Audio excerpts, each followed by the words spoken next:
Focusing on a flashback, Hall of Fame name with a legacy that's long. That's the legend of the Armstrongs. Questions get answered, oh, you didn't know? Let's start the show. Welcome back to the show. It's Dogg and Casio, and you're listening to... Oh, you didn't know? You better act somebody. The Dogg and Casio, we getting rowdy. Rowdy. We're about to move some things. Speaking of moving some things. My little birthday hat. Like some of your...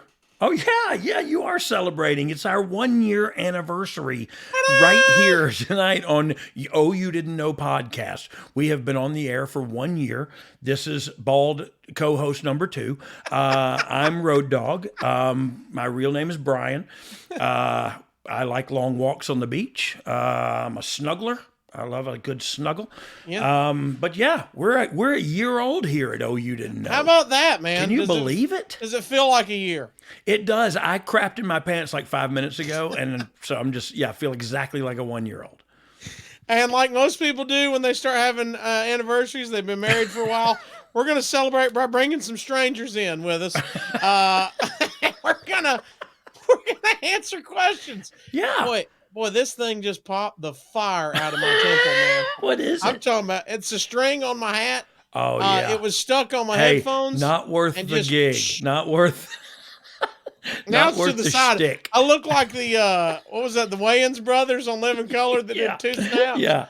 I'm doing a movie review. That is. Oh, you didn't know? Gets 2 stamps and a Z. And a 1. Hated it. Loved it for the first year. All right, man. This has been fun to celebrate a year. How about it? I tell you what, I've been drinking since noon, so I don't know what day it is or... No, I'm just kidding. I'm just kidding. Hey, the truth of it is when this came, the topic of this episode came up and you said it was a year, holy mackerel. Like it's, honestly, they say time flies when you're having fun. It does not seem like we've been doing this a year. Well, shout out. I appreciate everybody that's been on the ride with me. That's for dang sure. Shout out to Ryan Katz, who, of course, started this with you, man. Laid the groundwork, put this thing on some solid tracks, and made it easy for me to step in when he went on bigger and bigger things. Thank you, Ryan, for that, and to Steve Kaufman, who was early on working with us, and now the D'Angelo, the Dynamite D'Angelo brothers, the Dirt Sheet brothers, out of the Pacific Northwest. They come in from Cleveland, and they're Cincinnati Kid and Tokyo Joe, Pittsburgh Pete. No, but just everybody who's been on in the journey, you know what I mean, on the journey with us, and all the listeners too, all 7 of you guys. Thank you so much. And that's grown. We had 5, and and they're all coming to my house for Thanksgiving. So good stuff so far. Well, that's good. That means I just got the invite since I was one of the listeners. Yeah, you're in. And thanks everybody who's been interacting with us. I mean, these are some of the funniest ones to me, man. We never know what they're going to shoot at us. Yeah, they're definitely the funnest because you don't have any idea what to expect, and so this is all fun. It's fun, the funnest ones to me. To talk about wrestling that happened yesteryear, okay, that's cool, but this cool, quick interaction is really fun for me personally. So whether you like it or not, I don't care. I enjoy these. And also, a year's a long time, but in the world of podcasting, even on this own ad-free shows network that we're also a part of, we're babies, man. We are a brand new thing, and we're growing and changing every single day. We're going to have changes. We're going to add features. We're going to delete features. If you want to have an idea, let us know. We might try to implement something. We ain't scared. We'll do whatever we want. We are young. Fun. We're here to cater to our listeners. We stand. We stand. No promises, no demands. Yeah. Okay. We were there for a second. Love is a battle. It is a battlefield, man. All right, let's get into it. No. Let's stop right there. Love is a battlefield. Arrows. In relationships like that, there's a song out now, I think Cody Johnson sings it, and it talks about like I'm just learning to be forgive me because I'm just learning to be human. Oh, you know what I mean? And it hit. I heard the music the other day, and I looked at my wife, and I was like, "That's me." You know what I mean? I'm just learning to be a human. Now, granted, I'm 53 years late, but that's self-induced too. There's another song by Chris Stapleton that says, "Nobody to blame but me," and that's a good one because that's the truth, man. And that's and look, I know we were going off on a song tangent here, but to me, that Chris Staples song, I listened to it the other day, and I laughed and I sang because he said, she put sugar in his John Deere. I can't even mow my lawn. Yeah. such a country bluesy, like, she the biggest thing in his life. She put all his guns in hock. She ran his hot rod in the pond. He couldn't even cut his grass. You know what I mean? He's so down and out. Yeah, and I laugh so hard at that. But that's what and it's all his fault. The blame is on him, my friend. You can't blame nobody but you. Hello, my name is Human. Hey, and I don't know where I was going with that story. I don't think it matters. No. We don't know where we're going with this podcast. I mean, look at me. I got a tiny hat on. Let's be honest. I'm 2 zips and a snap. You know what I mean? Let's be honest. I thought it looked good, but I didn't think out that I would have headphones on. You know, yeah, I thought it would. No. You thought it through, and it's awesome. If this was down, well, I'm going to get popped again. Yeah. That's worse than my broke rib is popping your face with a... So I don't know. Now look at this look. Whole different look there. Oh, wow. It's a lot worse. I'm not gonna lie to you. How is that possible? You are John Wayne Gacy right now. That's not even... There are people in your crawl space, is all I'm saying. There's a CrossFit... I have a lampshade made out of human skin. I wore her hat. Anyway. Okay. Yeah. You look. Look. Anyway. This is some American Horror Stories. Yeah, this is not a good look. I'm gonna have nightmares tonight. Now it's like I'm a unicorn that just quit growing. You know, I got a nub of a horn. I broke it off in a battle. Yeah. In a unicorn battle. Oh my God, this look right here. That looks good though. I'm liking it. No, and we wonder why nobody takes this podcast serious. Well, I'll tell you what. If you take this podcast seriously, hang up, shut off, do whatever you got to do. I don't even know how you. You're in the wrong yard. I don't know how you get off of here, but get off. Just get off. Go ahead and take a walk because you're in the wrong yard, brother. Take a lap, rookie. Come back later and check in. Come back later when you're ready to have a good time. Yeah. Come back at anniversary 2. See how we're going there. Yeah. See how we've been out of business for 8 months. This is our retirement show. This is our retirement show. But we're gonna do like 12 more. Hey, by the way, as we're talking, man, speaking of our retirement plan, we need to sell some merch, and so okay, because I know you need a haircut. Yeah, and baby need a new pair of shoes. You do, and so I want to sling up because they are about to go fast. Our 69 jersey that we just dropped, and it's an exclusive. Only 69 of these are being made, so you need to be one of the first to get it. And they are already going fast. We debuted them. Some are gone. So you get the OU didn't know. Yeah, this is number 69. The OU didn't know logo, and OU didn't know on the back. It's a throw. A throw off from the old DX jersey. This is you didn't know, and like you said, we're selling 69 of them, and some of them are already gone. So hop on this quick, boxofgimmicks.com, and get yours now before they are gone. When they're gone. Yeah, that hat still, with the jersey went away if you're watching, and the hat was still there on your head. It's still there. There it is. Should I keep it the whole thing, or are you going to be hard to focus? Mole. There. That's better, because I thought you might have I was born in the darkness. You were merely raised in it. All right. Here we go. All right. Please put Party it back hat on. is off. Oh, okay. Let's well, that's on you. You wanted to take it off. That's fine with me. I felt the vibe from you. I felt the vibe. I'll really be honest with you. It didn't go like I thought it was going to go. Okay, but it was worth a try.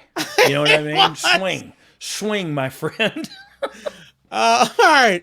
Let's get into some questions as we celebrate this part. Let's get So what are we doing here? What are we? So Ask it's 1 Dogg year anything. Ask me anything. And now, have we vetted these questions at all? I've looked through them, and buddy, they are all over the place. Okay, so it's literally asking me anything. 1 year anniversary. They're trying to get me kicked off. I say, let's do it. YOLO. You know what I mean?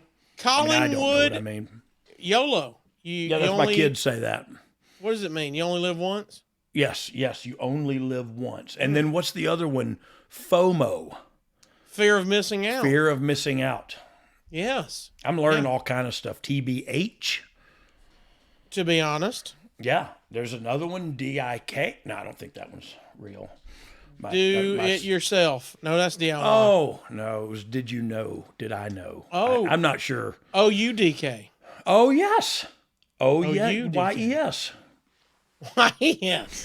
Yes. Michael, Callingwood Mag wants to know, at You Didn't Know Pod, when are you bringing back the dreadlocks? If you didn't do wrestling, what would you have done? So one, are you ever bringing the dreadlocks back? Never. I think gray dreadlocks give me a vibe of the guy on The Walking Dead that had the tiger, and I feel like that's when I stopped watching. So I'm not doing. I'm not doing that guy. That's great. I forgot about I'm not doing that. I already look like Sinbad. It's bad enough. It's bad. So yeah, no, I won't be doing. But that picture that you put up of me with those braids, those were newly done and well done. They look. Well, they're tight too, buddy. They're tight, like a Twigger. Yeah, they hurt. But I was high, so. But like they look good there. I like those. Yeah, I wouldn't do that again. Better chance of us getting a year two, or you wearing dreads again? It's a close one. That's a tough call, isn't it? Ooh, I'm gonna have to get back to you on that one. No, I can tell you for sure I'm not going dreads ever again. Okay. It's just too much maintenance, and I'm far too old for that. But the second question was, if you didn't do wrestling, what would you have done? I don't know. In my mind, career military. So in my mind, that's what I would have done. But at the time, I couldn't re-enlist to do what I wanted anyway. So it almost like I didn't get forced out. I could have re-enlisted in the same thing. You might have still been doing it if you would have got what you wanted. Yeah, if I would have got what I wanted, I may have chose that over wrestling anyway. Wow. And that's the truth. Because I really liked it. I really loved the structure and the camaraderie and everything about it. Was just super cool to me. Do you run the writer's room like that? Or do people need to be 5 minutes early and let's go? Yeah. I mean, look at that's yes, I do, and I run my family that way, and I run. Needless to say, it's a bit of an issue with me is control. So I have to try to make sure I'm not trying to control people when I'm trying to lead them. You know what I mean? And not micromanage them. My stepdad is Army and my in-laws are Army, and it's the same thing. It bleeds so, over. That's your mindset. You can't help it. I get in that perspective, and it's looking at, and I'm 35 years later after I get out, I still sit with where I can find my egress and my where I'm going to leave the hotel or the restaurant, how I'm going to see the people coming in. I still think about things like that are, I don't know. I don't know if my family comes in and they go, oh, Dad, where are you going to sit? You know what I mean? And I have to sit in a certain place, and then they sit around me. You know what I mean? And they go, because he's going to face the door, and he's going to have his back to the wall, and he's going to, you know what I mean? Like, it's just, I don't know. It's crazy. I'm a crazy person. But that's where my head's at. You know what I mean? It's where it's always been. All right, let's keep it going. Top guy Jeremy Priest wants to know, JP, will we ever see the beard in dreadlocks? Man, so I don't know who this dude is. I don't know. That's not Jeremy, no. I don't think that's Jeremy. But that's awesome. You ever seen the movie Yellowbeard? No. I reference it a lot. It's an old John Cleese, and it's almost Monty Python, but not Monty Python. Well, then I'm in. But yeah, you would love the kind. It's called Yellowbeard, and it's an old movie, but you will laugh at it. And that guy, the star looked kind of like that, but he had candle wax in his and he would light it on fire, and so he had like fires in his beard when he would attack the ships and stuff. Whoa. But it's a comedy, and it's so funny, man. You'll love it if you like that kind of stupid, you know what I mean, Monty Python stuff. Then you'll love this too. Have you ever seen Vikings? Oh yeah, not Vikings. Vikings is a serious one. Yeah, there's a comedy Vikings. I think it's called Valhalla. Have you seen it? No, I haven't. You must find it and watch it. Okay. It's the same premise. It's just like if somebody spoofed Vikings. Yeah. Where they're like, hey, I'm going to challenge you, and if I beat you in combat death, I'll take your wife and all your land. And they're like, wait, is that really how this is supposed to work? I don't think I should be fighting anybody for my wife. Like, she's mine. Like, and the wife was over there going, yeah, fight him. I'm coming with you. Fight him, please. Like, it spoofs everything. They do the lemmings where hey, you're old. You have to jump off the cliff in your underwear. And they're like, the guy goes, all right, it's your turn. And he's like, no, I'm not jumping. And they're like, what do you mean? Everybody jumps. And he goes, yeah, I was thinking about it. I think I got a lot of life left. I'm not going to. I got a farm. My wife's still alive. I think I'm gonna go back there. And he's like, yeah, we've never had anybody not jump. I don't know what to do. What do you mean you're not jumping? And then that guy gets in trouble for not making him jump. You got to go find it. Yeah, I love it already. I believe it's called. It reminds me of Yellowbeard. I got to go watch Yellowbeard. That feels like the early preference for this. It's old school. It's awesome. It's funny. Manny Matati. That's not the Matati. No, that's it's not Manny Mojo Matati. Manny Matati. What a wonderful phrase. He's got a question for me. He said, there are some in the business that aren't happy that me and my friend Jason filmed the curtain call. Oh. What are your thoughts on it in regards to the video being out there of the incident? So, that's a great question. I mean, I think it's also a good way for this kid to get his name out there that he put the video out there. Nicely done, sir. Nicely done. Yes, very nicely done because he wove that in there nicely. If I'd had that video, I'd show it too. You know what I mean? Like if I'd have videoed that, I'd have put it out there too because they did it. You know what I mean? Yeah. Like there it was. And so I fully expected it to get out there, and I feel like they had to too. You know what I mean? Yeah. They had to know it was going to get out there, and they did it anyway. And they did it, and you know, they paid some of them. Somebody paid the price. I'll say somebody paid the price for doing it. But I don't blame you guys for filming it and putting it out there. I'd have done the same thing. Like I don't. You know what I mean? It was that you guys did it, and now people have done it 100 times since then, but nobody's ever gone that far. You know what I mean? Now everything gets out, so you can't do anything. Yeah, if you do something, know it's on video 100 times. Yeah, and look, I thank God that back in the day, not everything was on video. I'd still be under the jail, but I'd still be in a Punjabi prison in Penang, I think. I just named like 6 different countries too, by the way. I like it. That means you're well traveled and did a lot of things overseas. We like it. Did a lot of illegal things and overseas. We're glad there wasn't any video or you wouldn't be here on year one. Thank God. But I don't hold anything against the video the videographer or the video. You know what I mean? They did the act. All you did was show the people that weren't in the building what happened? It visually, because the dirt sheets and everybody else was already telling everybody. We would have talked about it. Yeah, it was already a topic of conversation. So thank you for the video. So I have something to think about now. Fight Plus is the ultimate digital platform for live sports and entertainment, and they're now offering a free 7-day trial at tryfight.com. Fight Plus is packed with a premium live event schedule, over 1,000 hours of live action every year, and a library of more than 4,000 hours on demand, plus exclusive content you can't get anywhere else. Fight is a great partner of ours. They support us, so let's support them. Give that free 7-day trial a shot, and you'll be a member for life. That's tryfight.com. tryfite.com. Bobby KF5 GTX AFS top guy. Hit us up. Did you say KFC or KF5? KF5 GTX. I'm just hungry. Yes. Sorry. Go ahead. By the way, speaking of KFC, are you down with the double down? Have you had one? I have not had the double down. I can't imagine having the double down, but I can't wait to hear your take because I see you waiting. No, I was going to say I am a full-time fat POS, and even me, when you go... you're a POC, you're a person of crap. No. Crap, yes.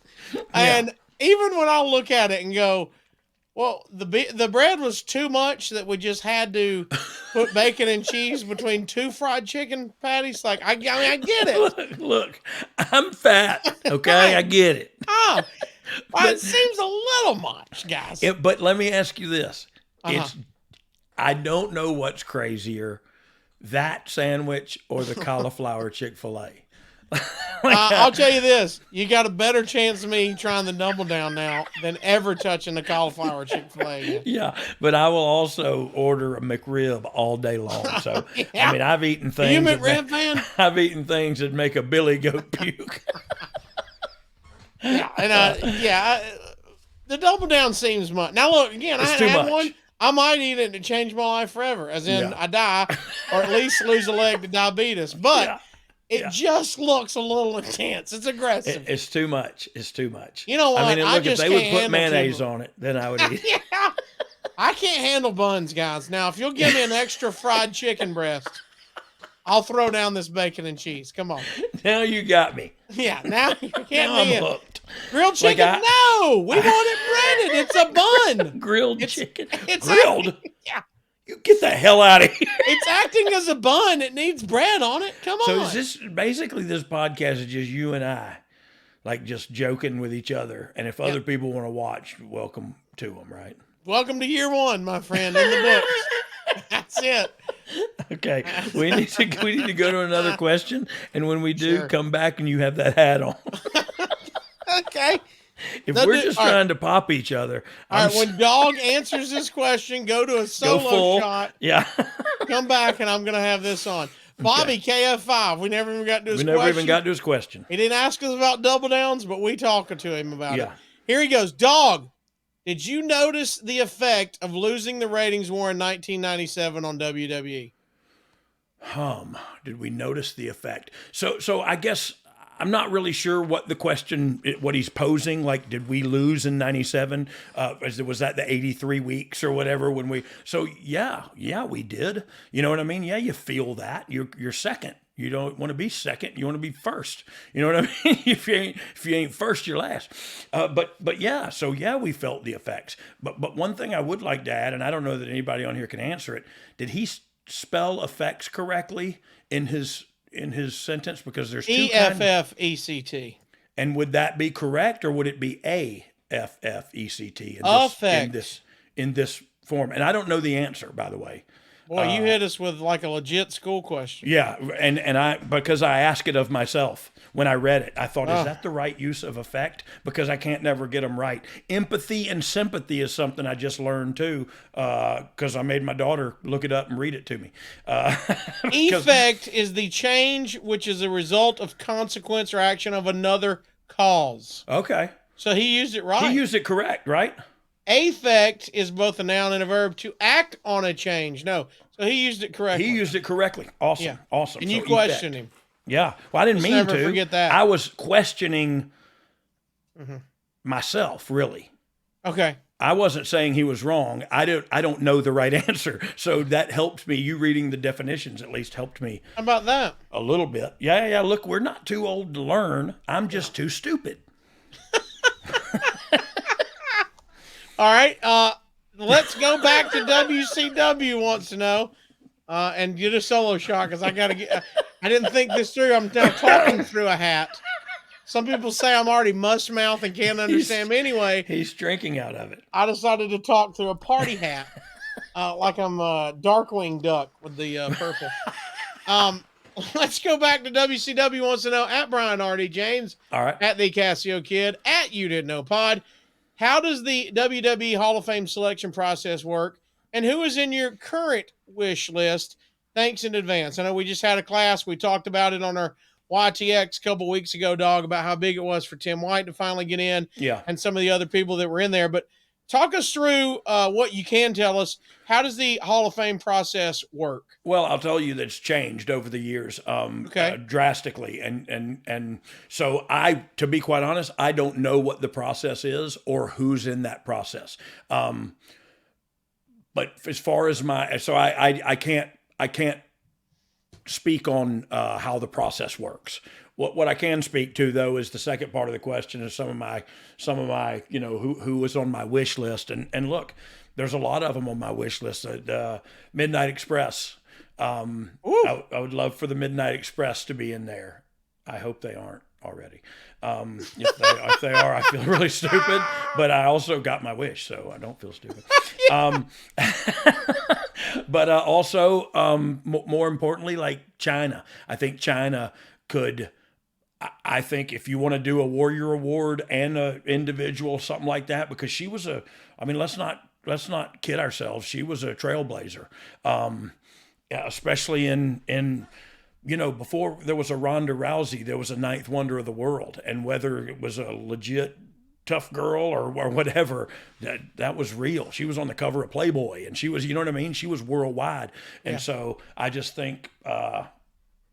She deserves an entrance. And look, if I'm being selfish, I'd love for me and Billy to get in there as a tag team. But it's got to happen. It doesn't. I'll tell you this: it doesn't matter one way or another. But it would humble me and make me feel really proud if it did happen. All right, let's get serious for a second. Clockwork Orange. I can't see the screen. I can't see the screen. Hey, remember Mel Tillis and Cannonball Run? The hood came up. He said, "I can't see. Can you?" he had to sing his line because he couldn't stop stuttering. Bless his heart. Oh, but yeah, you look like Clockwork Orange. The real thick shady hit us up. Yes. He says, as a former head writer, is there a piece of business, angle, program, etc., that you feel didn't quite hit the mark and you would love a second go at? Any era or the time period for your writing of SmackDown? So I don't know if I've told this before, but I'll tell it now. Do it again. I got no qualms about telling it. I just don't know if I'm repeating a story. Like the whole thing for when I was the lead writer of SmackDown, the Kofi Mania, the whole Kofi Mania. My original pitch was with Big E, to have Big E do that. I just felt like, and this is, look, I look back now and realize, oh, well, you were wrong, Brian. You were wrong. And I'm okay with that because of what happened. But that was my first choice. That's what I wanted to do. And I remember Johnny Russo, and Steve Guerrero too said, no, Kofi's got the lineage. He's got the time and service. He's got and they sold it to me. But that wasn't my first pitch. And look, I don't know what'll happen in the future, but I'd love to see Big E as a champion, as a face of the WWE, as the guy who goes on the Today Show with the title and dressed in a suit. You know what I mean? Like, because I think the human himself, he's very entertaining and very funny and very off the wall. And so I think, man, to know him is to love him.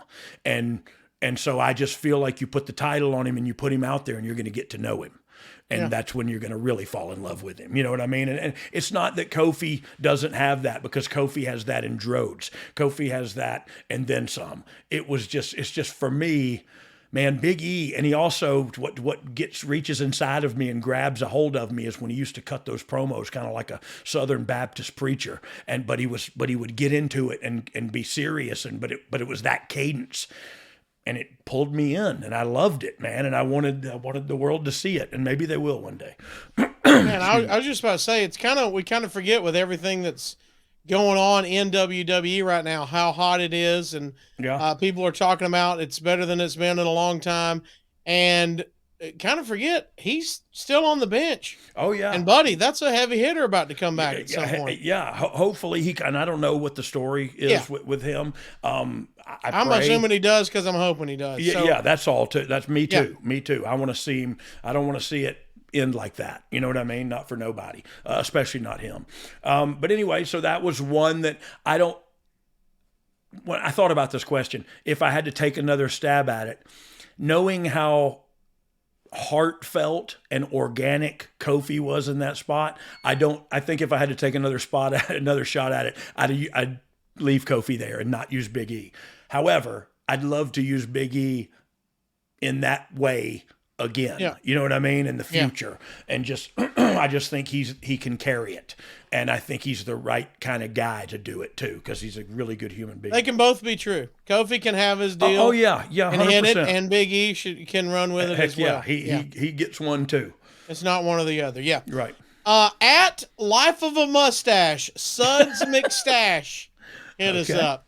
Do you have a favorite Barb Armstrong match or feud? Oh man, look at the young Barb Armstrong. Look at the hair everywhere. Yeah, curly hair. He was, back in the 70s, that hair was sexy, I guess, like Tom Selleck and all that. That looked like me when I fell on that parking lot the other night. Just covered black and bruised and basically skid marks. What you look like was the shadow of my father in this thing. Exactly. That's me standing behind him. So the dark secret. Beat up in the dark secret. Who's your favorite match or feud? Man, so what really takes me back to feeling like my father was in an actual feud with somebody was him and Roddy Piper in Georgia Championship Wrestling. Nice. That goes back a ways, and it was good, and there was a lot of cocaine shared between those two. Boy, Roddy had to be young. Just know that. Yeah, and straight out of Portland, where he was hot, but he'd already been wrestling for a long time on the West Coast, and so when he finally made it here. Dude, my dad and brother were a tag team, and the whole story was Piper came in as a commentator. And so he was a color commentator, but he would put my brother Brad over and then say, but this old decrepit Bob Armstrong, what is he doing? Hanging on to his son's coattails now, and it was just every week and holy mackerel! And finally, him and Dad went to fighting in the studio, and man, it was awesome. Go back and watch that if you can. And then some of my favorite stuff is with Jody Hamilton, with the assassin, with Nick Patrick's father, in Continental Championship Wrestling and Southeastern Championship Wrestling. They wrestled each other as the Bullet and the Flame for years, and literally mask versus mask, and loser leave town, and every story you can think of. And so, look, when I was watching TV as a youngster and I saw the Flame put a picture of my father up on a tree and then take 10 steps and turn around and hammer fire a pistol as many times as it would go into the picture of my father. And then after that, he cut the promo still talking and went and lit the picture on fire. And because he was the Flame and he threw fire, and it was this guy's going to kill my dad. Jody was a terrifying dude if you didn't know him. You know what I mean? Like big dude and scary, and shake your hand, and it's a baseball glove, and you know what I mean? Like it's just a catcher's mitt, and he was just a man. Jody was a man. And so I was scared to death of him. You know, I'll never forget. See your dad have to go with that. He came to the house one time with my dad, and I guess they were talking business or whatever. I told my mom, like, who is that guy? That guy looks like the Flame. He didn't have his mask on, of course, but yeah, it was. Get him out of here! Yeah, what the hell's he doing here? But it was like that's some of my dad's favorite stuff. Look, my dad had a big career probably before I even remember watching him on TV. But then he came to Continental when I was in the 5th grade, and we moved to Pensacola, and it was all over from there. And even then they did some of the tag team stuff with the Crockett Cup and stuff like that for Georgia Championship and then WCW. And I don't know. I loved Bob Armstrong. I loved every match Bob Armstrong had. Hey yo, Bulldog 2026 wants to know. He's got 3 people he wants to know. Okay. The funnest wrestler to be around. I'm honestly going to say Brad Armstrong or Dean Malenko. Really? I think if anybody knows, like those two guys are really fun to hang out with, and it's just so many funny, quick-witted one-liners about everything, and then it's a riff where he says this and Brad adds on, and you know what I mean. It's really fun to be around. Oh, so them two going back and forth are great. Great. Yeah. But one or the other equally as impressive. That's awesome. So that to funnest to be around, I would say Brad Armstrong / Dean Malenko. Especially fun since if the people that just know Dean from his WCW time, oh yeah, totally opposite from the character. Yeah, he's the Iceman. There's no joking about him. No, but he is. There's no serious about him on the other side. You know what I mean? Like everything's he'll do the job and do everything great, but like he's having fun with it, and so it's just fun to be around him. And then 2 and 3, he wants to know. I don't even know how you answer these, but you can give it a stab. Best worker and worst worker. Worst worker, I'll go first. And I'm sorry to say this, but it's Jim the Anvil Neidhart.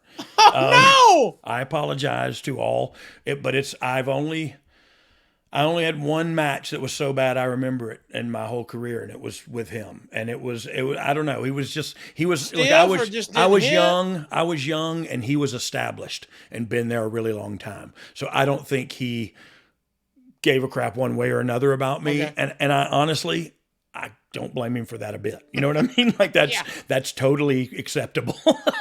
and so he treated me as such. You know what I mean? Okay. And it was just like, we could have done so much more. But then I say that, and I watched, and I've said this before, I watched the match back. It's been a while now, but I watched the match back a while back, and I was like, oh, it wasn't that bad. Like it wasn't near as bad as I remember it. But I remember it being bad because it was just 8 minutes of. I said, sir, I walked over to him and said, sir, we have 8 minutes tonight. And he said, yeah, can you sell for 8 minutes? And I said, yes, sir, I can. And he said, okay, I'll see you out there. That was it. And there we went. And so maybe he just hurt my ego. Maybe he hurt. Sell for 8 minutes?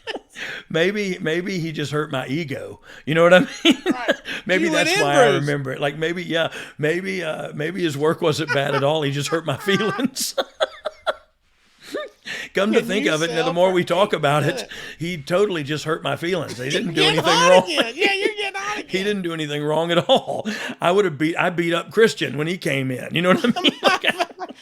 My favorite is that we've done whole shows on WrestleManias you don't remember, but when I said best worker, you're like, Anvil. I mean, it was the quickest thing you've ever answered. I'm sorry, because look, my dad and him were good friends. Natty and I are such good friends. I actually had a great relationship with him after that match. And honestly, I was young in the business. And now that I'm speaking about it at a 53-year-old man, it's hitting me like, you dumbass. Like he just treated you like everybody treated you at the time. You know what I mean? I hadn't earned my stripes yet. If people could know. Okay, let's go. Last week, Dog says, what are we talking about? And I said, WrestleMania 34. And he goes, did I work that one? And I'm like, we got to do 2 hours on this. And now, I don't know if you can say worst worker. I can. It's Anvil. I mean, that was the quickest thing you've ever remembered. I'm sorry.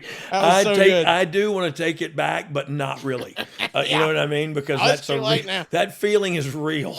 The headline when the dirt sheets get it and you're just pooping all over Anvil is going to be amazing. No, I don't mean to, and I am sorry. I did rush. I rushed to judgment on that one. Well, but I can't wait till we have our new shirt. Can you sell for 8 minutes? And best worker, who is it? It's clearly Bret Hart. Well, okay. It's not. Look, it's Brad Armstrong.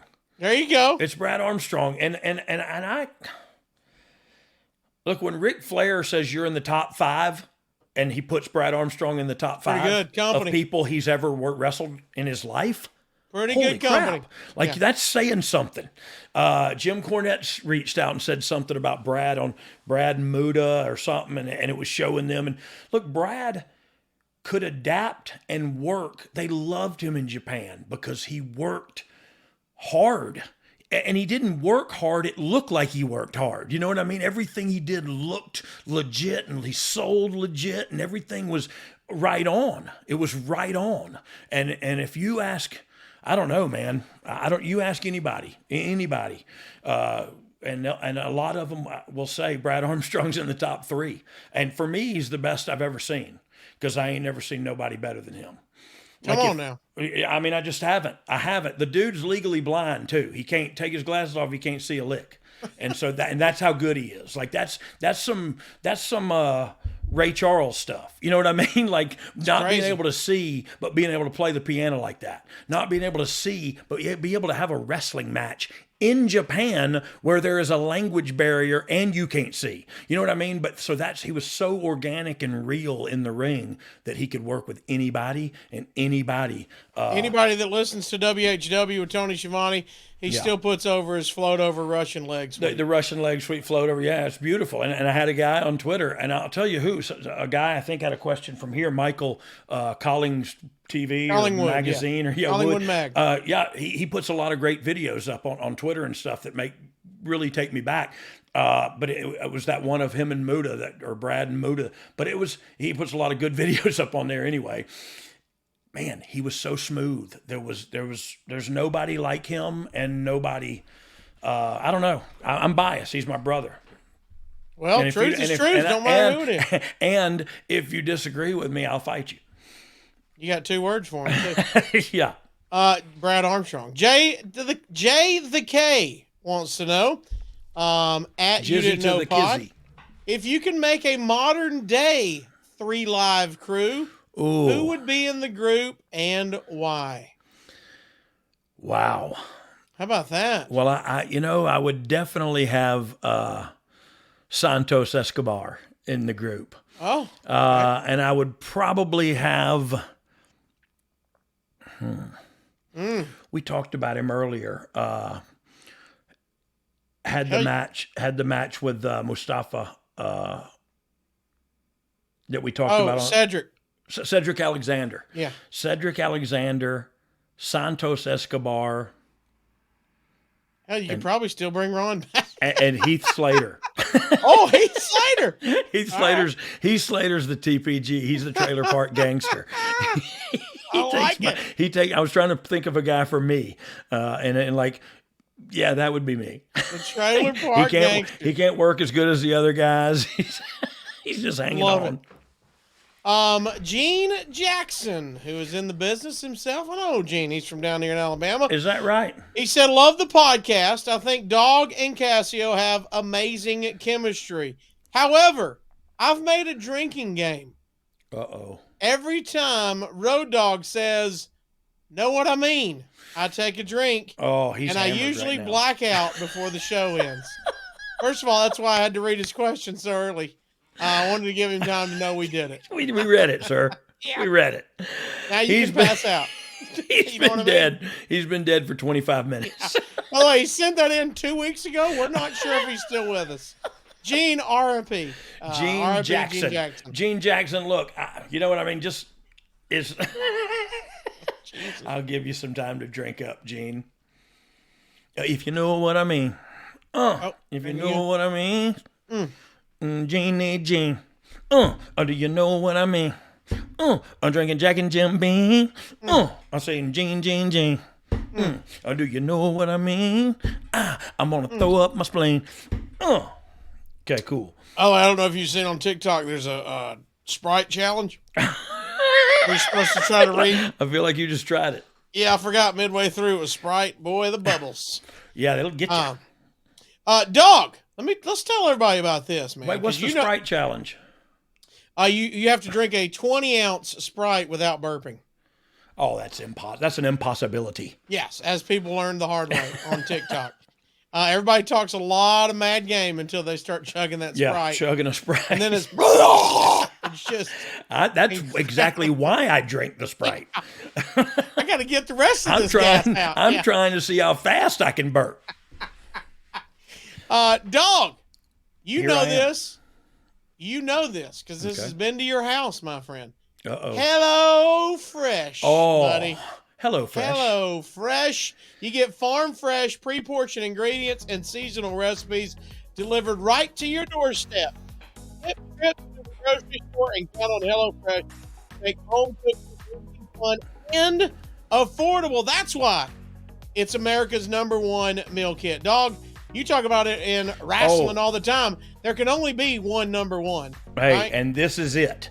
Hello Fresh. They send you all the ingredients. They send you directions, and they send you the food to do it with. So, I mean, it's you're your own chef because you don't even have to know how to cook. It tells you what to do. Now, look, I tried it and burnt half of the wing of my house down. But my wife then took over, and the food was delicious. I had a shallot gravy over my grilled chicken breast. Oh, I didn't even know I liked shallots. I said, holy shallot, this is the best thing I've ever had. It was delicious. Shallot. Yeah. You'll be saying that too as HelloFresh gets delivered right to your front door. And you saw this, Dog. Yep. Good food is too precious to waste. Hello, we've all got that veggie drawer that's just full of stuff that's rotten. Yeah. As we go back in for some more M&Ms on the counter. Not with HelloFresh. Their pre-portioned ingredients cut down on your food waste by at least 23% compared to grocery shopping, which is good for your wallet and the planet. And by the way, if you're looking for more ways to save this spring, HelloFresh is cheaper than grocery shopping. I don't know if y'all been to the grocery store lately. Things getting a little high a little out expensive.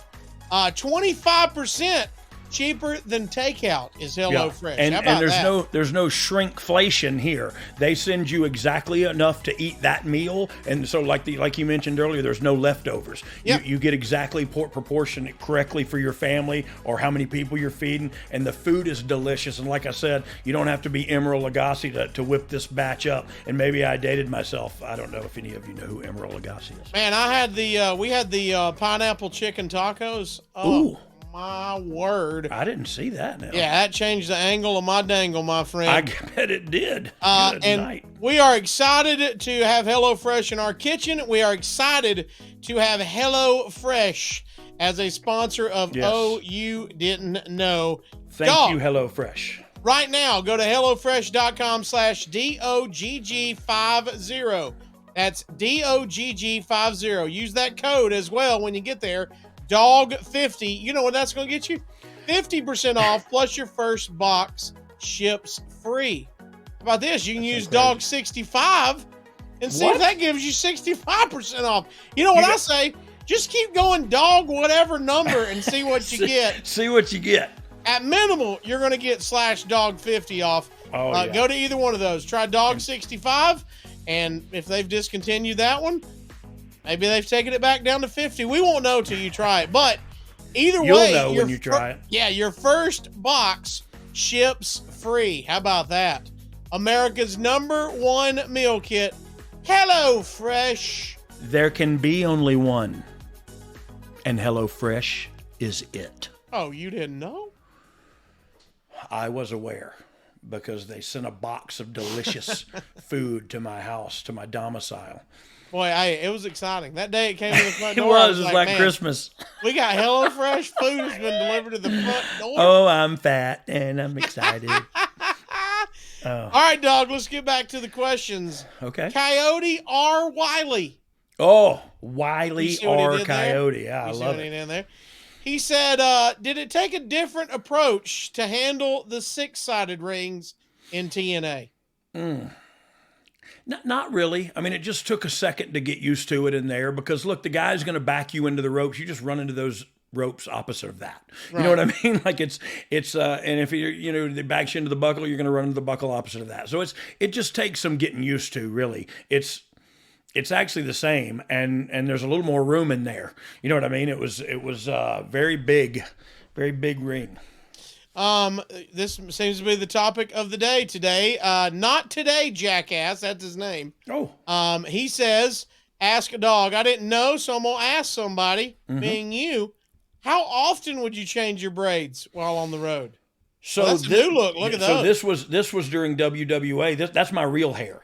So that was my real hair there. Wow. It was that, if you can see the picture there, that's how long my real hair was. It was braided into that. So when I would get fake hair put into it, it would take a couple hours, 3 hours maybe. And I would do it about once every pay-per-view. I would try to make it last to the next pay-per-view, but sometimes it wouldn't, and I'd have to do it earlier. But yeah, it was kind of a pain. You know what I mean? Because it was this is how long my hair was at the end of it. At the start of it, my hair's 2 inches long, and we're braiding fake hair into it. So my hair grew as the years went on. But yeah, it was not fun to do that. You know what I mean? It was not cool. Zoe Lopez wants to know, what's the longest Zoe. Well, here we go. We're still going on the hair, man. It's like they've waited all year of this podcast to get all the hair questions in. Zoe wants to know, what's the longest you've had to wait to get your hair did when wearing cornrows? So probably 2 months, and by then my real hair had grown out. So it's like you could see it. Oh yeah, you could see the hair and then a fake hair knot. And as it grew, it would get slippery, like the knot's not stuck in there anymore. So sometimes it would just slip right out. You know what I mean? And you go, gosh. Oh, here's a braid, and my real hair's just froed out up here. Right. So it was when it got time, and I didn't know how to take care of it. So sometimes it would stink because I would wrestle every night. You know what I mean? And so I had spray stuff that I would spray in and all kind of stuff, but after a while, you go like, I'm going to get these out because you can only get them wet and then dry so many times before they start smelling like mildew. Outlaw Corey James, hashtag Skank Life. He started that. He wants to know, Dog, how's Steve doing these days? I don't hear much talk about him from you or Scott. If that's too personal, I completely understand. I love all 5 of you. You're my inspirations for my character. Yeah, no, I appreciate it. I didn't know you had a character, but I love it. I love it. He's the outlaw. He's the outlaw Corey James. Yeah. But yeah, so no, Steve's doing good. I talk to Steve all the time. It's not too personal. He's my brother. I love him. He's kind of fell out of the wrestling industry and kind of doesn't do anything with wrestling anymore. So I mean, I think that's why there's not a whole lot of talk about him, is he's just kind of done with it. And so yeah, but he's still alive and kicking, and still living down here in Pensacola with his family. So yeah, we're still bros. We're still family. Armstrong Bros, baby. Yeah. WrestleManiac wants to know, was it a hard pitch to sell Vince on pushing Nakamura in 2018 and having a world title match at WrestleMania? He said from the Rumble win to WrestleMania, it never felt like a move Vince could easily get behind. I guess he knows Vince personally, but what was your thoughts on Vince and Nakamura?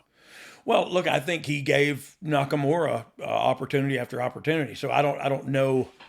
I think Vince sees that you don't have to see Nakamura perform too many times before you see what everybody else sees and you see what's there. So I don't think he was blind to that or denied him of that. And I think he gave him a bunch of opportunities. Now, look, I think the argument can be made. Could he be a top guy? If he doesn't speak English perfectly, that conversation has been had. And I think now, what are we, 5 years ahead of that? And look, the world's changed. I think he could totally be the champion, and you could use subtitles. I've said that before about Asuka. Yep. And I just think we're in a more global atmosphere now, and we're definitely a global company. So I think that can be looked at differently now, but I honestly think it was looked at differently then, and not out of context. It was just a different time. And look, Vince also has a different feel. You know what I mean? He feels things, and you can't deny his track record. You can agree or disagree with him all you want, but you look at the world of professional wrestling that we all love. He's the king of it. So it's good to be the king, and everybody that that's not the king can throw rocks all they want. But it's the truth of the matter is, he's had a good track record. He didn't think Nakamura could be the guy then. And I don't know if he was right or wrong, because you never do. You can guess and speculate all you want, but you don't know until you do the experiment and it's successful. You know what I mean? So I don't know. I don't know if he was right, wrong, or indifferent, but we had him in still got a lot of life left. We had him in title match after title match. We talked about him at WrestleMania 34. And wait, was that in 18?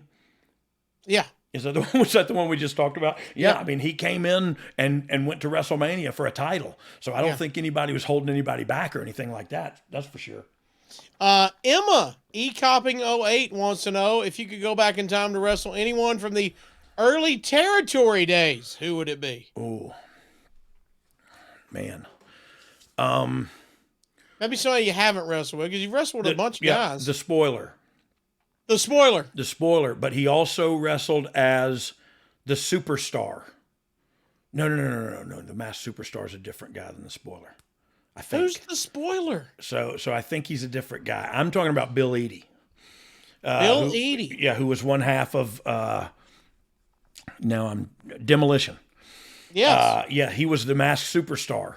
in Really? I don't think he was the spoiler too. I think that was a different guy. Or the spoiler also. But Bill Eadie, when he was the Masked Superstar, I thought he was one of the best wrestlers I've ever seen. You know what I mean? I just thought, man, he was so good. And Okay. Bill Eadie was for sure the Masked Superstar. Yeah. He was Bolo Mongol, Axe, Super Machine, Billy Crusher, and the Paramedic. Okay. Did you ever know he was the paramedic? I had no idea that he worked with EMS. I did not know that. He was a high school teacher, though. Yeah. Look, and he's a great man. He's still alive. I still see him and Barry at WrestleCons and stuff like. Yeah. Just huge man. And so he wrestled my dad back in the day. You know what I mean? And I just always watched him and thought, man, I'd love to have been in the ring with him. But I never got to wrestle Barry Windham either. And I would love to wrestle Barry. You know what I mean? Barry was just big and long and tall, and I feel like we would have had good chemistry together. Don Jardine was the spoiler. Yeah. Ron Jardine's brother. I have no idea. I just made that up. He also went by Sonny Cooper, Super Destroyer, and the Butcher. Super Destroyer was the one I was thinking that was spoiler and Super Destroyer. There we go. From Parts Unknown, of course. Of course. I mean, who would know where the Super Destroyer Who would know from? what parts he was from? Yeah, nobody knows that. I don't even know what parts of a chicken are in a chicken nugget. You know what I mean? The nuggets. The nugs. Little nuggies. I got his nugs. Alex Podcast Network wants to know thoughts on Rey Mysterio going to the WWE Hall of Fame, and do you think that was his last match against his son Dominic at WrestleMania 39? I do not know the answer to that, but Okay. I'll tell you what. If it was me and this was I could go out on my own and it was me, I'm getting inducted to the Hall of Fame one night. I'm wrestling my son at Hall of Fame or at WrestleMania the next night. I would do a job for my son and ride off into the sunset like a somebody that's riding off into the sunset. Pretty big weekend. I'll tell you this much, you can't top it. Yeah, pretty big weekend. You're not going to top it. Working with your son. To me, that's just incredible. What a story it's been. What a punch he hit that kid with the other day at TV when he yelled at his mom and Ray came around there. Dude, I was sitting in my house and came up out of my chair because I wanted to hit him with him. You know what I mean? And that's when it's good, is when it gets you. And it got me, man. I love this story, and I love where they're going. Like I said, I have no idea of the creative. I have no idea of Ray's plans for the future. If it was Road Dogg's plans for the future, I told you what I'd do. I'd get nominated, I'd do a job for my kid, and I'd ride off into the sunset. We talked about it before when it was starting to pop off, and it's still going. There might not be anybody in wrestling, for sure, WWE, that has as much heat as Dominic Mysterio. No, he comes out. I mean, it's turned into good kind of heat. Yeah, you know what I mean? The exact right kind. Yeah. And he's nuclear. And he's got it. And I'll tell you what, too, it's kind of funny to think he's so and hate him and to seeing him improve every week. And he's getting better and better. And the better he gets, the more I don't like him. You know what I mean? Because he's such a little crappy character. Like, it's totally just, Dad, you left me. You weren't there for me. You know what I mean? And it's just petty and childish. And Ray was like, come on, kid, come on. For so long. I don't know. I'm hook, line, and sinker into this story. And I absolutely love, I don't know if you've seen it on social media, a lot of people have been putting his different looks up side by side with Eddie Guerrero. Yeah. It's awesome. It's awesome. It's good storytelling, man. It's good stuff. Yeah, and so I don't know. I hope Ray has his druthers and can do whatever he wants to, and he does exactly that, no matter what it is. I hope he gets to do it on his own terms. Sarah Walker wants to know, favorite Rumble moment? Well, that's, probably mine, holding on to the bottom rope. But that's just because I only have my own personal points of reference. You know what I mean? So, I actually liked the Rumble moment of me returning a while back and hitting Cody and Miz and everybody with my stuff. And then, of course, I was so blown up, I almost threw up in the ring. But it was a fun moment for me. And And I appreciated those guys saying, "Hey, can I take your stuff?" Thank you guys for doing that. But man, the Rumble. I remember watching the Rumble way back when Hacksaw won one, and you know what I mean. Like it's been such a. I've also written with a team, written the Rumble a couple of times, and that's going so far as to write spots in and write, here comes this guy because this guy's going to eliminate him really fast and back. You know what I mean? So you go into detail. It's really fun when you have that kind of knowledge in the match and you see it with 30 guys or whatever come to fruition and is executed in a way. And then of course you say, this is our idea. Now you give that to 30 guys who are talented and creative and they make it that much better. You know what I mean? They put their own little salt and pepper on it and it makes it delicious, you know? And so I don't know. I love the Rumble, special Rumble moments. Honestly, writing some of them and seeing them come to pass, because the one I'm the most proud of was Socko versus the Cobra. And that's the truth. That's a true statement. Look, everybody, of course, wants a WrestleMania moment. As a kid, you know WrestleMania is the biggest event on the earth. Mm-hmm. And that hasn't changed. But I'm going to tell you, as a kid, I thought, man, Royal Rumble, what's cooler than that? I mean, that was 30... below WrestleMania, Royal Rumble's right there. Dude. Yeah. Well, look, that's some of the original like you said, you got to see everybody. Who's going to win? We've got all the studs in there. What is going to happen? And things happen that you didn't see coming. Things happen that you predicted. You know what I mean? And it's just, there's no way to lose with a Royal Rumble. And to think like Pat Patterson came up with that concept. You know what I mean? Just that creativity of just spitballing and that comes out of your mouth. You know what I mean? Yeah, we take it for granted. We've seen it so many times. But think about going. For the first time, him going, no, 30 guys are going to come in. You're like, what are you talking about? And they come in when? That's just a Donnybrook. Yeah, what? We're timing them. What? Everybody just fights like hell. It's great. All right, Dog. Speaking of fighting like hell, this segment has taken off and created some fights. Uh-oh. Before we wrap up the questions, we've still got a few more questions. I want to make sure we get these in for our 1-year anniversary. We've got our segment, The Sweep of the Nation. It really is. Talk of the Town. Topp Dogg segment, what nation? What nation is it sweeping? One of them. I haven't heard yet, but I just heard. But you heard nation sweeping. Yeah. You sure it wasn't like chimney sweeping? Maybe. I'm just being told neighborhood sweeping. It's sweep my neighborhood. It's on a cul-de-sac over here. It's just the corner lot. It's just basically Richard's house and me. That's it. It's just us. I go in Dick for short. Of course.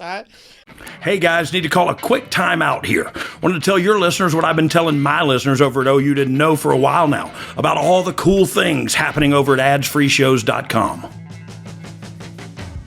He created the soundtrack for generations of WWE fans with some of the most iconic themes in history. Legendary composer Jim Johnston sits down with Conrad to take us behind the themes that we all grew up on, including Randy Orton's Voices. Got your rules and your religion, all designed to keep you safe.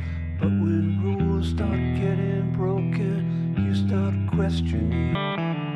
They tell me things that I will do. They show me things I'll do to you. They talk to me.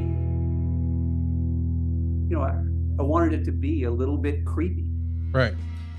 That's what it felt like to me. It was dark, mysterious, creepy. That's just a small taste of what we got waiting for you. With 4 levels to choose from, see for yourself why Ads-Free Shows is the best value in wrestling today. Sign up now at adsfreeshows.com. We have got the Topp Dogg segment where we give you 3 sports entertainers. You tell us, are you a better sports entertainer than this person? This all John Wayne Gacy. You tell me. This all started, of course, when you infamously said, easy for me to say, you are a better sports entertainer than Bret Hart. Well, that caused some headlines. So now juggle, and I'm 6'4". He can't juggle. Okay. Can you juggle? Or is that? I mean, that's not the point. He can't. He can draw. We've seen those. I spit all over myself. Is he a better artist than you? I can juggle. 100%. All right, here we go. Artist. Topp Dogg. We got to get you back in the winning side. Wait, I thought I was winning now. Oh, yeah, you had the last 3-0 run. You're right. You're right. Good call. All right, here we go. Top Dog, number 1, Bill Watts. Oh, yes. Look at that. Yes. By the way, that's a good look. That is a good look. And he was a big man, too. God, he looks big. Yeah. Love his son. Didn't like him so much. I don't think you're the only one that's ever said that. He and I didn't see eye to eye. You would be correct. I think a few people have said that same feeling. But look at that. Look, if you're looking for a big wrestler, that's him. That's your man. That's your man right there, Cowboy Bill Watts. He didn't get the name Cowboy by hanging out at the Dairy Queen. Anyway. Look at that chin, man. Yeah, he was an old man. My man's ate some milkshakes. I can tell you that. All right, but you're saying yes. Yes. Okay. Yes. A million. Here we go.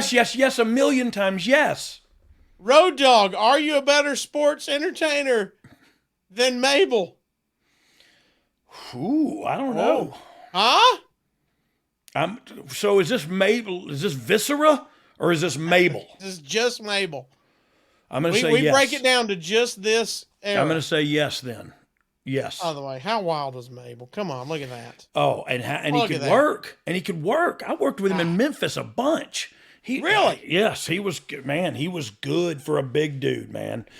Real good. Did y'all hang? He seems like a good hang. I didn't hang out with him, but I smoked weed with him and stuff, you know. Sure. But I mean, not hanging out, but yeah. You know what I mean? Yeah. We are hanging out around the dumpster. If there would have been a barrel on fire, we'd have been around that thing. All right, so you're at least going with a winning record here, at least. So far. At worst. Here we go. Last but not least, are you a better sports entertainer than Gangrel? Oh, man. Huh? Look at Look, that he's face. covered in blood, fangs, the earrings.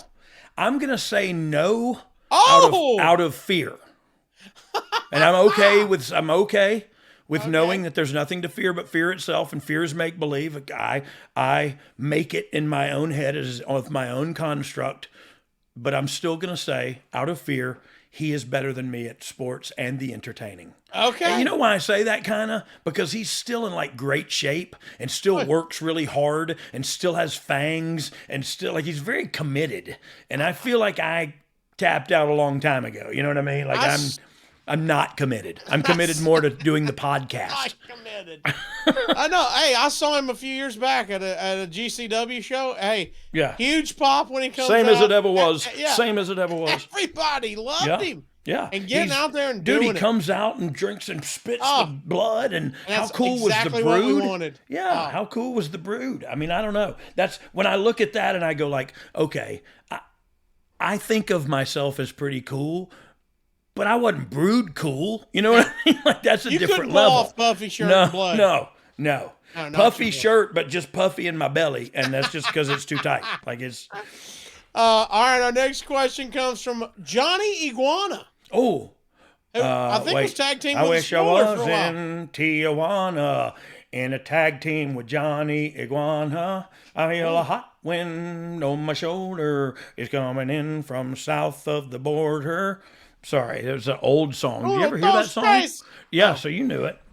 Here we go. Johnny Iguana wants to know, don't you think gimmick characters need a comeback? He said, I'd rather watch a crappy Kamala match with Kim Chi than a great non-Jamaican Kofi Kingston match any day of the week. Also, always thought Heath Slater was a nice throwback. Okay.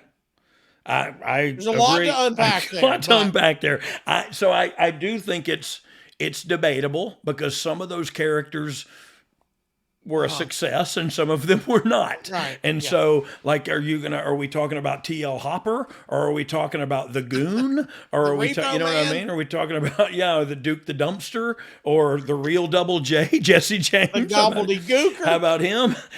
You know what I mean? So you don't want all of them to make a comeback, just the ones you liked. And by the way, give me a Kofi Kingston match any day. Whatever I want Kofi to work Kamala. Yeah. I think that's the dream match I didn't know I wanted. And we've already brought him up here, but Heath Slater, always a nice throwback, right? He is a nice throwback. Yeah, always. Like, Heath Slater was my guy. And if you remember when I started writing SmackDown, him and Rhino were the first ones to hold SmackDown tag team titles, just because I thought some of the stuff we did with their characters and the trailer park with just some of the stuff we did was outside the box, but really entertaining. Does he still have kids? I'm sure he does. I don't think he lost any of them. Well, good for him. I hope he still has them, and I hope he's still working somehow to pay for them. Yeah. Matt Housen wants to know, what was off limits when doing promos? Language aside, personal beef, backstage jokes, or innuendos? What the networks liked or didn't like? Did you ever go off script? And if so, what was the outcome backstage? Good, bad, scolded, anything? Yeah. So the thing is, and this is not great to say, but it's just a fact. It depends on where you're at as to if they're going to let you say a double crooked letter. You know what I mean? If you're The Rock going out there and you say that, okay. But if you're Heath Slater and go out there and say that, hey man, don't do that. You know what I mean? So it's a double standard. How long your leash is with the company? Exactly. How long is your leash, and how productive are you for this company? Oh, and if you go off, you better hit, right? Yes, and you better be batting cleanup. You know what I'm saying? Like, don't come up there into seventh position and start throwing the D word out there. You know what I mean? Like, it's not going to go well. But so right, wrong, or indifferent. That's the truth of the matter. I think. What about things like go ahead. For instance, a few weeks ago it made headlines when they talked about it's escaping my head right now, but he went off on how they had to pipe noise in for you, and it stung some people, and everybody went, "Hey, that might have been a little bit over the line." Yeah. I mean, is it over the line? I mean, no. Okay. To me, makes it even better. It's over the line if it's out of bounds literally, like if it's out of bounds morally or socially or culturally, like you don't go out of bounds that way. But as far as, dude, John Cena started this war a long time ago, and The Rock did too. Like when he called him out for writing words. Yes, we do that, and we go, hey, I'm going to go out there and have a promo with you. I'm going to say some stuff. I'm gonna, you know what I mean? And hey, this is what he's gonna say, and this is what, and so it's that horse is out of the barn. I think now you have to say some stuff like that to get the reaction you want. Yeah. You know what I mean? You got to say some inside baseball stuff so that the inside baseball fans can go, "Ooh, he got him with that zinger." You know what I mean? And it's so you kind of have to go there. You're talking about Cody and Roman. I believe it was, yeah. I think it was too. And look, Roman said some stuff too, and it's. But it's not like you can sweep it under the rug. Yeah, everybody and their brother has said the same things that these two are saying, but now they're saying it out loud to each other. You know what I mean? And so it's, whoa, holy mackerel! He went under the covers. There was a low blow there, and it was like, no, we're just working, bro. and we're working you with us. And so to me, it's fun. I would love to be in a good promo segment where it's just some back and forth stingers. And anybody ever say anything to you where you went backstage and went, "Hey, man"? Oh, yeah. No, I was there's heat. If you go overboard verbally, there's heat. And there's even maybe you lose next week on TV or something. Maybe there's a form of punishment. Because if there's not, you can just do anything. You know what I mean? There has to be some consequences. Yeah. There's got to be a line somewhere. Yeah. And now that we're private or publicly owned, there are sponsors, there are board members, there are people that you're accountable to, even as a talent. You know what I mean? So you can't go out there and make the networks angry. You gotta toe the line. And the trick is getting yourself over while doing that. You know what I mean? And I think that's why people are coming out swinging with the promos. It's good stuff. You know what I mean? It makes you go, ho, man, did he really say that? And it's money drawing promos, if you ask me. And last but not least, our last question. We've still got another segment before we get out of here on our 1 year anniversary. But Ty B. Jones. Oh, TBJ. He has sent us a photo, Dog. Good. And he wants to know on a scale of 1 to 10, how messed up are you in this photo? Oh. You even know where you were at? It was an overseas tour, and I don't know if it was USS Hammer? Is that what it says?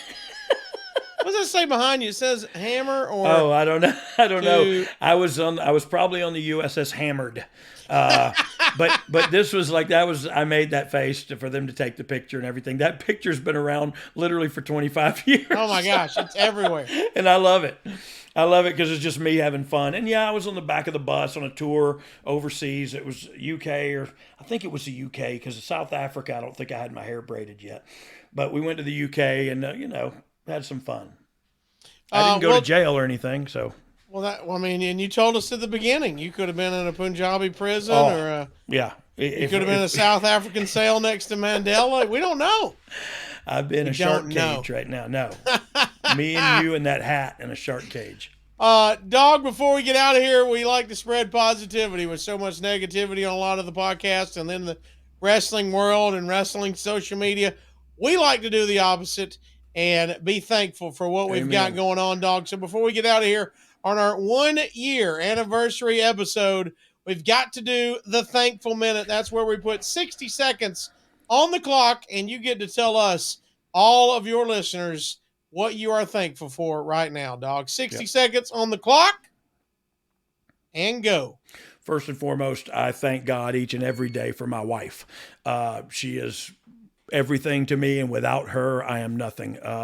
Same goes for God. Thank him because he gave me her.